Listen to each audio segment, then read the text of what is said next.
Hello and welcome to a more perfect podcast. Today we're going to be talking all about equity. We're going to be talking about what equity is, how it is misrepresented, and finally, we're going to be talking about what it looks like when equity is put into practice. Before we talk about all that though, I've got a question for you guys.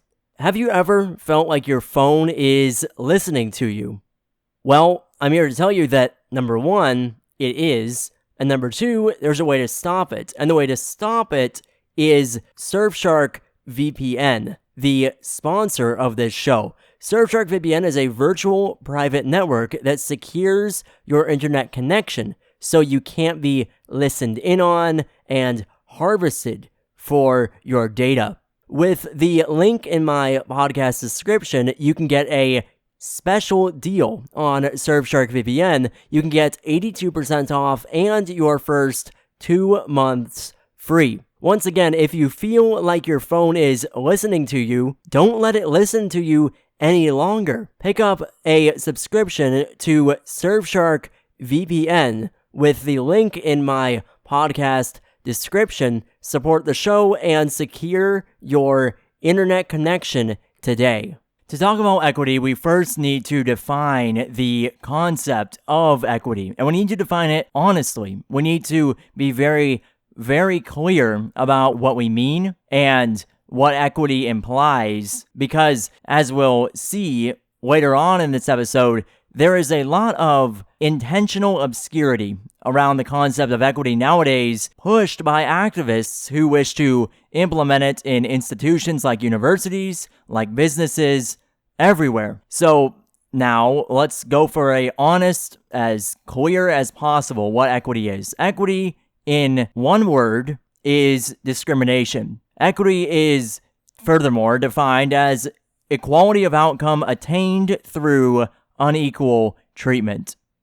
And as I would have it, equity is the new word for socialism amongst leftist activists of today. So that's 3 different ways to basically say the same thing. Equity is discrimination. Equity is the equality of outcome attained through unequal treatment. And in contemporary usage, I would argue that it is the new word for socialism among leftist activists of today. Now, that last definition of equity as a new word for socialism, in my opinion, it demands a further explanation. Because while I've said it on this podcast before, I really don't think I've gone into the level of detail needed to really validate, really explain that belief that I hold. So there's basically 2 ways to validate that equity is in fact socialism. The first way is something that I've attempted to do on this podcast before, which is to trace the ideas of Karl Marx from his original writings through the passage of time from generation to generation of leftists all the way to the present day. So that would take you through, in no chronological order, people such as Antonio Gramsci, institutions such as groups really, such as the Frankfurt School, people like Herbert Marcuse or Paulo Freire, just to name a few, right? It would take you through the whole lineage and an evolution of Marxism up to the present day, up to the woke. And you would see that while these ideas have evolved over time, while these tenets of Marxism have shifted throughout the passage of time, that the fundamental ideas of Marxism still remain intact all the way from Karl Marx to the present day. And thus, you can see the Marxism within social justice, and you can see, in turn, the socialism within the concept of equity. However, tracking the ideas of Karl Marx all the way from him to the present day across literally hundreds of years of time is a lot to ask, and it's a tall order. So that brings us to the second way that we can explain that equity is socialism, and that would be through drawing out the fundamental tenets of Marxism, and then drawing out the fundamental tenets of modern-day social justice. and then holding them up side by side, realizing that they're the same thing, and then just seeing what it is. Equity as socialism. So it's that second thing that we're going to do today. First, we've got to understand Marxism and what it is. Second, we've got to understand social justice and what it claims.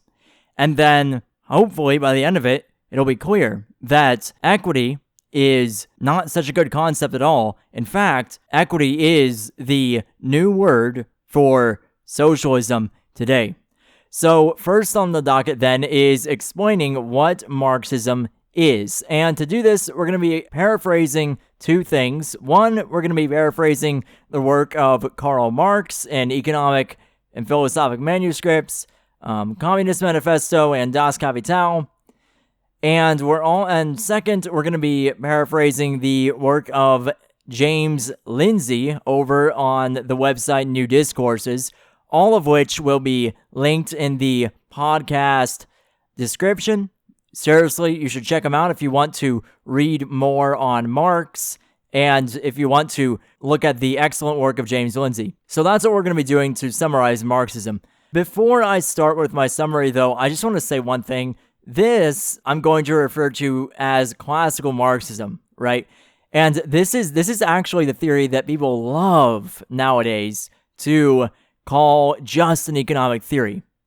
And they say this in response to you calling anything, like I am doing, in this episode, you calling anything nowadays Marxist. So if you say critical race theory is Marxism, then they'll say, no, you're just not understanding Marxism. And they'll try to explain that Marxism is solely a economic theory, and that it's stated in economic theory, and to say that anything else is Marxist is to not understand Marxism. Now, obviously, they're wrong. This is a standard Marxist trick to claim that you don't understand it because you don't fully understand the concept, right? It's a standard Marxist trick. You see it with critical race theory, with people claiming that, I have a doctorate and I went to law school, and so I hold the true knowledge of what critical race theory is, and you, as a concerned parent and at your school board, cannot possibly know what it is, right? This kind of, shall we say, appeal to credentialism is a standard Marxist trick that they love to trot out. So, without going any further on this, this is the theory that they love to call solely economic, which easily can be disproved, again, in one of two ways. By examining the evolution of Marx's ideas throughout history to show that, in fact, it is not solely economic, that it has grown over time, that it has evolved over time, or to just draw out the tenets of Marxism and then draw out the tenets of social justice, and to show that the skeleton of Marxism remains strong within the social justice movements of today. Anyways, I just wanted to make that note before I start talking about Marxism, just because so many people are, shall we say, missing the forest for the philosophical trees that compose it. So anyways, let us now explain classical Marxism. So within classical Marxism, there is a special kind of private property that produces more property called capital. And because capital can produce more property, it allows people to attain material wealth. In other words, capital allows you to be rich. The process of capital producing material wealth, according to Marx, was inherently exploitative. And it was exploitative because it involves keeping some people excluded from owning capital, while at the same time using those people to produce more capital. So then the question becomes, who is exploiting who? And within classical Marxism, there is a upper class of people known as the bourgeoisie, or the superstructure of society, and a lower class of people known as the proletariat, or the infrastructure of society. The bourgeoisie have access to capital, and the proletariat, otherwise known as the working class, are excluded from it. In other words, the proletariat are exploited by the bourgeoisie through the theft of their surplus labor. And the bourgeoisie justify why they have access to capital and the proletariat don't through an ideology. And this ideology is known as capitalism. Furthermore, within classical Marxism, the only way to break out of this vicious cycle of exploitation is for the proletariat to attain a class consciousness, realize their oppression, and overthrow the bourgeoisie, capitalist class. After the bourgeoisie is overthrown, socialism will be established on the ruins of the former oppressive capitalist system, according to classical Marxism.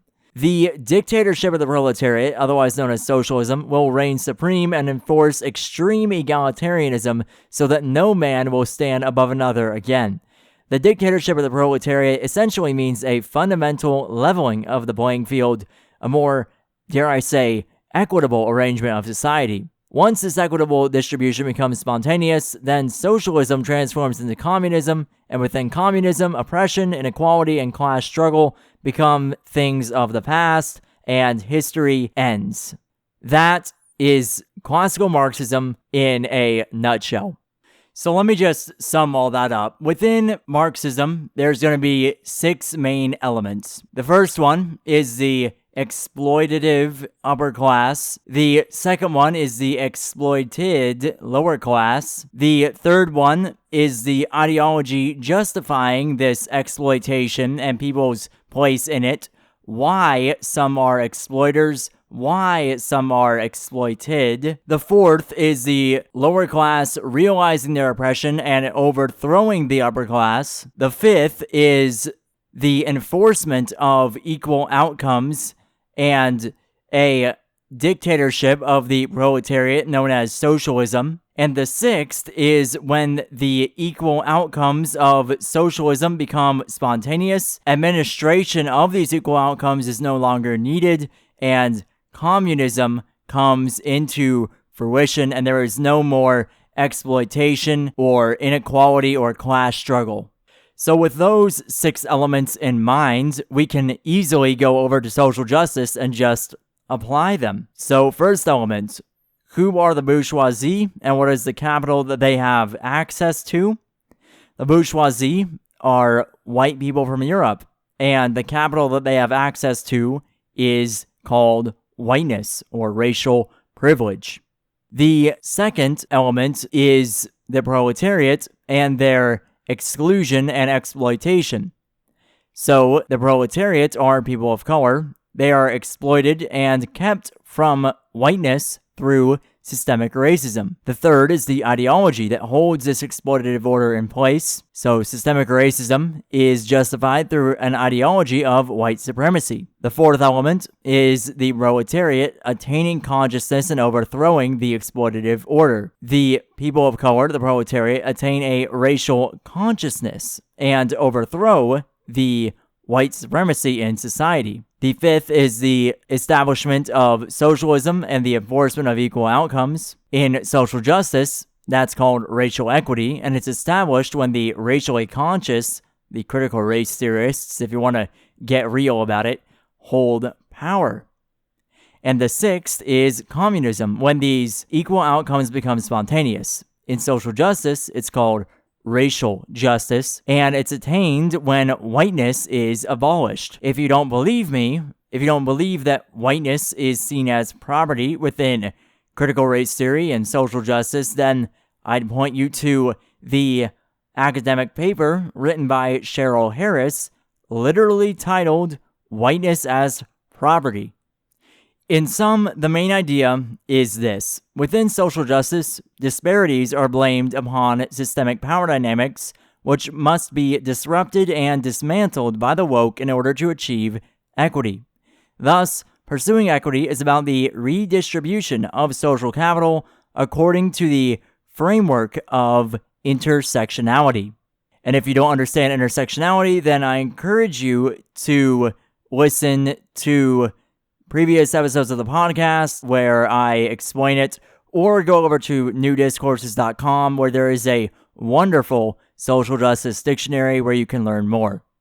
So, for example, going back to our equity idea, for example, as I just said, racial equity would be about redressing the grievances done to people of color by a system of white supremacy that has historically oppressed them. Gender equity is about awarding rights and privileges to marginalized gender identities in the name of correcting the deeply transphobic, or as they say, heteronormative, meaning heterosexual, a man attracted to a woman, and normative being considered normal, combined into one word. They call that heteronormative. It's about correcting this heteronormative system that has historically oppressed the marginalized gender identities.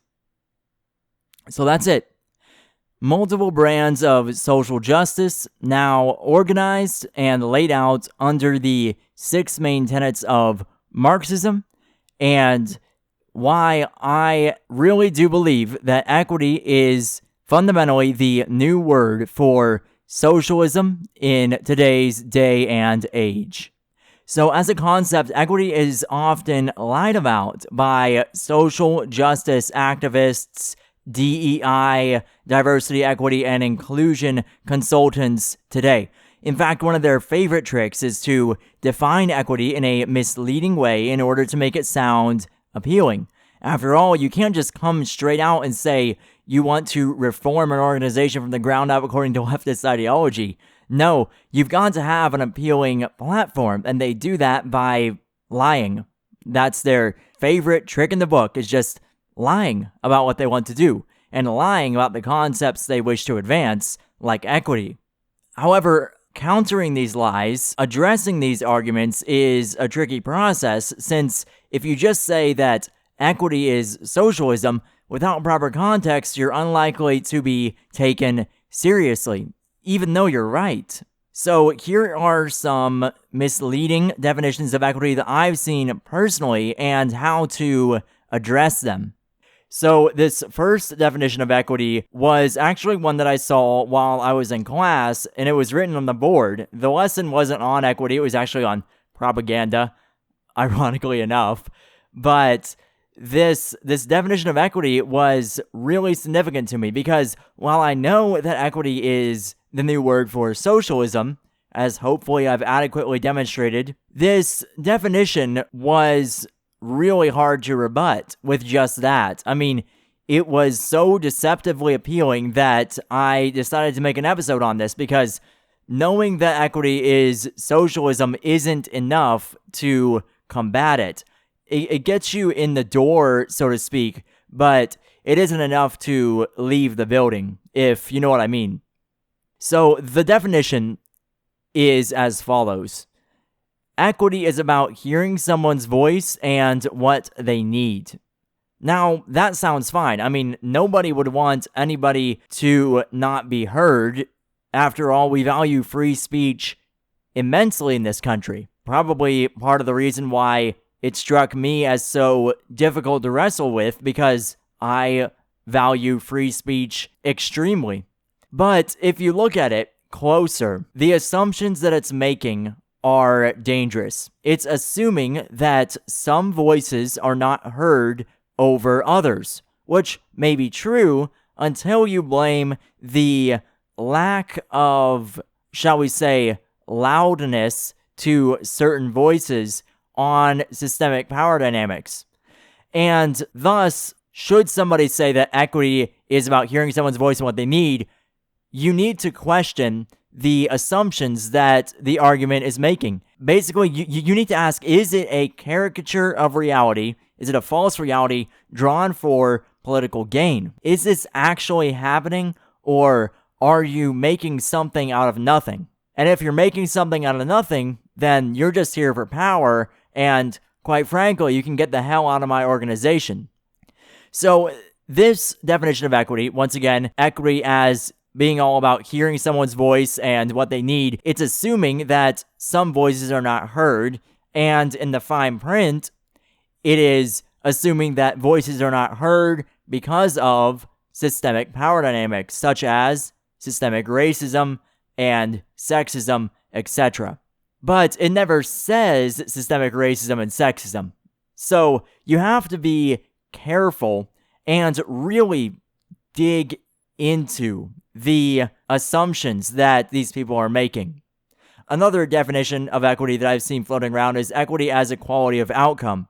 So both with the first and second definition, you're supposed to, or I honestly would advise you to question the assumptions that they're making. Are they drawing up a caricature of reality? And the second thing that I would advise you to do is, what are the means by which all voices are heard? What are the means by which equality of outcome is attained? How do you get from point A, which is inequality or everyone's voice not being heard, to point B, which is equity? How do you get there? And more often than not, they're going to lie about it. So you're just going to have to question them more and more and more and more and more until it becomes obvious that they're running in circles, at which point, hopefully, their fraud will be exposed for the power-grabbing scheme that it is.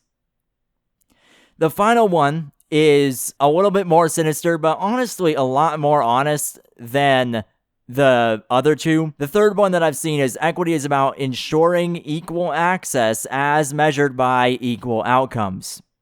So with this third one, you can, 1, question the assumptions that they're making. Is there not already equal access, right? Are people really being discriminated against based upon immutable characteristics such as race, sex, etc.? You can question the implications of the argument, right?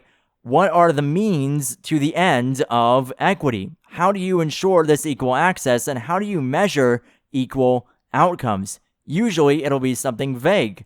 Usually, it will be something to where the process, or as they say, the work, is never really done with. And there's always inequality, so equity has to, the Diversity, Equity, and Inclusion Counselor usually has to continually have a larger and larger and larger and larger hand within the organization or within the institution. Because, unequal outcomes here, there, and everywhere, and the harder that I look for them, the more they are there. So, in order to ensure equity, you need to give me more money. You need to give me more power, right? It's always a freaking power grab with these equity people. As the theory goes, the dictatorship of the proletariat, the dictatorship of the racially conscious, the dictatorship of the woke, as I illustrated earlier. It's a power grab. Equity is a power grab. And finally, you've got to ask a third thing. And this is by no means a complete guide on how to, fight equity activists. If you would like a more complete guide, Carolyn Borisenko has written an excellent book called, I believe it's called Actively Unwoke, that I will link in the source notes of this episode. She is a fantastic writer, and I met her personally, so I can personally attest to her being an amazing person. Really, check her book out if you honestly want to know more about fighting these people, because, yeah. But anyways, the third thing that I would advise you to do is question the limiting principles. Where does equity stop? Where does it end? Where and at what point and upon what measurement is equity achieved? Usually, it'll be vague. So you will hopefully continue to expose them for the freaking frauds they are. And if they say, well, equity is about when all racial groups are represented. Okay, what racial groups? What proportion of this company needs to be represented? And how will we get there? How will this comply with statute X or law X? Really drill them, and they're not going to have answers. They will usually not have answers unless it is an extremely, extremely qualified equity activist or equity consultant. And if they are, then you can move on to number 4. I think I said only 3, but there's actually 4 things that I would advise you to do. Number 4, ask with all of these things, whether they say equity is about hearing someone's voice and what they need, equity is equality of outcome, or whether they say that equity is about ensuring equal access as measured by equal outcomes. Always ask, what does equity mean? And continue to ask for details. You need to ask the definition of equity in as detailed an explanation as possible. Eventually, they will draw themselves out and hopefully, again, expose themselves for the frauds that they are. Equity will sound like such a, either one, such a just blatantly ugly concept, or two, such a costly endeavor that the institution or business won't want to undertake a equity program any longer. So there you are. That's some tips that I have to counter these misleading caricatures of what equity is forwarded by activists on the street and in organizations everywhere. They always lie about what equity is because once they're in power, it's really hard to take them out of power, whether through election or through firing them in the organization. Trust me, it is not easy at all. But that's another story for another time. The final note on this is I would personally say that to give resources according to need is not what equity means within social justice.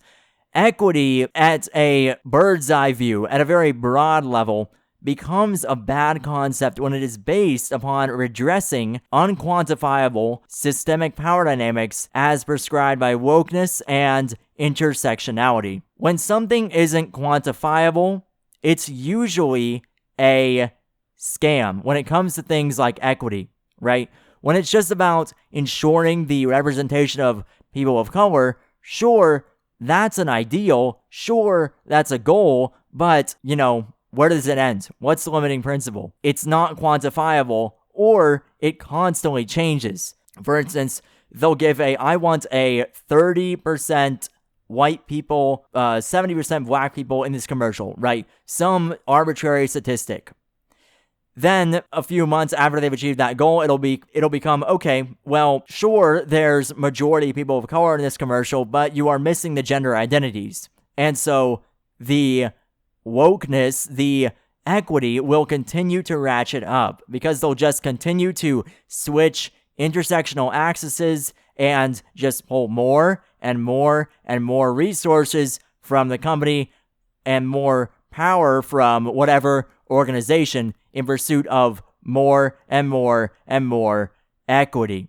At the end of the day, when based upon social justice, equity is a terrible concept. Not only is equity a terrible concept on its own, but the policies that result from pursuing equity are also a complete and utter disaster. For example, over on the website The Center Square, they're now reporting on a new racial equity committee at the U.S. Department of Treasury.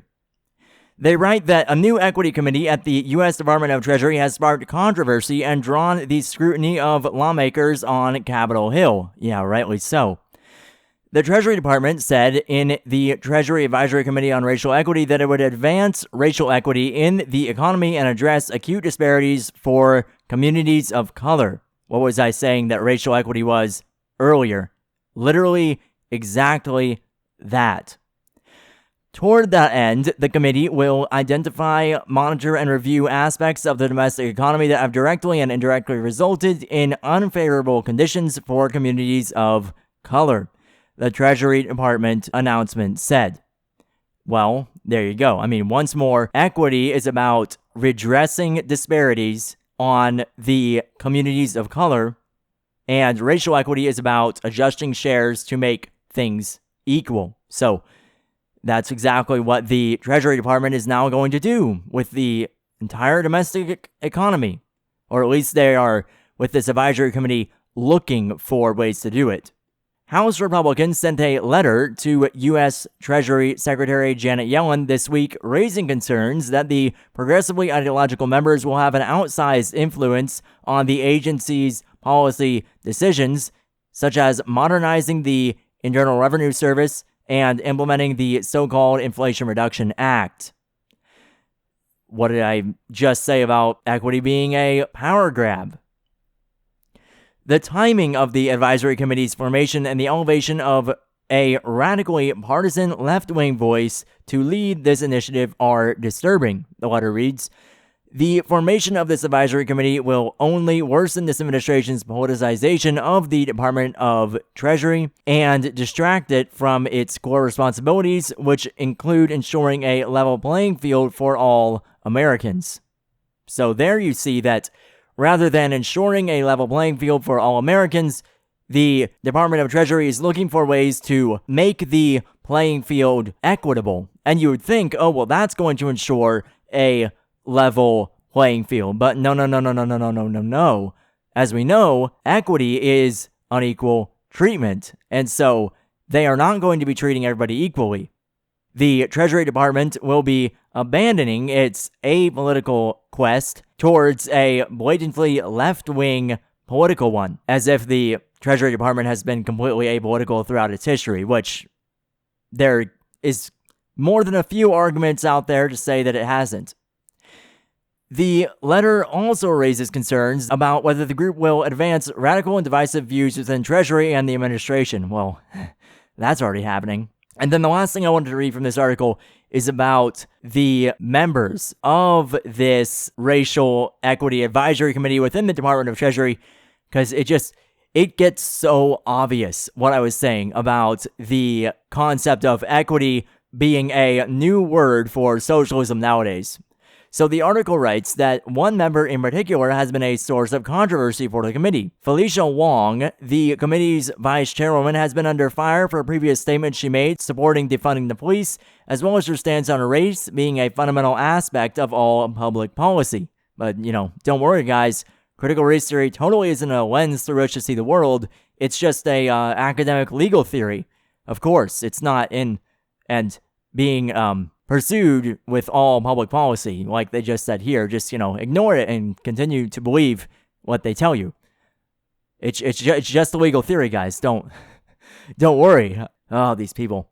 The article continues. One report Wong co-authored for the Roosevelt Institute says, quote, no policy, even if facially race-neutral, is race-neutral in practice. It also claims the United States needs an honest reckoning of America's legacy of white supremacy and violence, followed by concrete reparative action to redress those harms. And then the article also writes that the inaugural chair, Felicia Wong, of this committee has long advocated for a dismemberment of our capitalist system and defunding the police, in case there was any doubt that the pursuance of equity is inherently against capitalism and its equity is socialism. You know what? Let me just read that again. The inaugural chair, Felicia Wong, of this committee in the Department of Treasury, needn't I remind you, has long advocated for a dismemberment of our capitalist system. That's it. That's it. Right there. Equity is against capitalism. What is against capitalism, I wonder? Oh, it's socialism. I mean, duh. It's right there. So this woman has not only advocated for a dismemberment of our capitalist system, but also the defunding of police, which, as the article writes, are policies certain to further deteriorate quality of life for all families, regardless of race. And that's the end of the article. But just in case that wasn't enough for you, the American Civil Liberties Union, ACLU for short, filed amicus curiae briefs this year in two cases before the U.S. Supreme Court. Number one, Students for Fair Admissions versus President and Fellows of Harvard College, and Students for Fair Admissions versus University of North Carolina, both of which challenge whether or not higher education can legally consider race in its application approval process. Now, anyone that has been keeping up with the ACLU over the past few years already knows where this is going. But to those who have not, the ACLU said this: ending the consideration of race in college admissions would ignore the country's ongoing challenge of racial inequality and threaten diversity and inclusion on campuses everywhere. Race-conscious admissions practices help create a diverse student body and enrich the educational experiences of all students. The Supreme Court's holdings have recognized this for decades, and we urge the court to protect universities' ability to consider race in the admissions process. And the kicker, all students deserve equitable access to higher education. This is disgusting, and it is a perfect illustration of discrimination being a necessary factor for the implementation of equity. What do they need to, quote, ensure equitable access to higher education? Why, they need to consider race in the application process. They need to discriminate by race in college admissions to ensure equitable access to higher education. Case in point, equity is discrimination. This is horrible.